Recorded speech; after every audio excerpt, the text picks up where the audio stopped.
লক্ষ্মীপুর সদর উপজেলার ভবানীগঞ্জে বিএনপি নেতা বেলাল হোসেনের বাড়িতে আগুন লাগে শুক্রবার রাতে।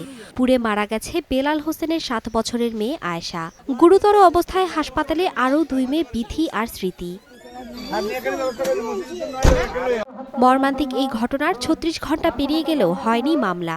আগুনের কারণ বা জড়িত কারো বিষয়ে মিলেনি সুনির্দিষ্ট তথ্য। পুলিশ বলছে তদন্ত চলছে, অভিযোগ পেলে নেওয়া হবে ব্যবস্থা। আমরা তদন্ত করছি, আমরা প্রকাশ্য এবং গোপনে আমরা কথা বলছি, আমরা ভিকটিম পার্টির সাথে কথা বলেছি, তারা এখনো পর্যন্ত কোনো মামলা করেনি। আমাদের তদন্ত অব্যাহত রয়েছে। আশা করছি ভিকটিম পার্টির মামলা করার পর এবং আমাদের তদন্ত শেষে আমরা আপনাকে জানাতে পারবো আসলে আসল ঘটনাটা কি ঘটেছিল।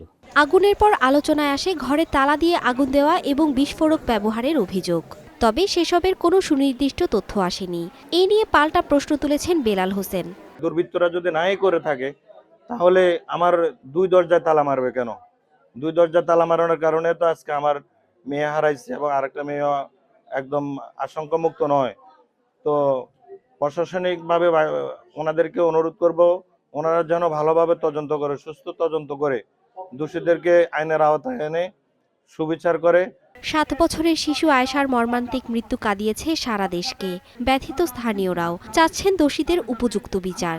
এটা যেই করছে কিন্তু এটা খুব জঘন্যতম কাজ, এটা মানবতা বিরোধী। ঘরটা জ্বলে ছাই হয়ে গেছে, মোটরসাইকেল আছে ঘরের ভিতরে, তাও জ্বলে গেছে। বাড়ি পড়া দিয়েছে, মানুষ মারছে, তাদেরকে দৃষ্টান্তমূলক সরকারিভাবে শাস্তি দেওয়ার জন্য আমার পক্ষ থেকে আমি আবেদন করছি। এটা সুষ্ঠু তদন্ত হোক, আমরা উচিত বিচার চাই। আহত 2 বোন এখন চিকিৎসাধীন ঢাকার জাতীয় বার্ন অ্যান্ড প্লাস্টিক সার্জারি ইনস্টিটিউটে। তাদের অবস্থাও গুরুতর। বিথি আক্তার যিনি, ওনার হচ্ছে 2% পুড়েছে। তো ওনাকে আমরা প্রাথমিক চিকিৎসা দিয়ে গতকাল সকালেই ছুটি দিয়েছি। আর স্মৃতি যিনি, উনি 18 বছর বয়স, ওনার 90% পুড়েছে, যার জন্য আমরা কালকে ওনাকে ভর্তি দিয়ে এইচডিইউতে শিফট করি। তো কন্ডিশনটা আসলে খারাপের দিকেই যাচ্ছে, এখন বর্তমানে আইসিইউতে আছে।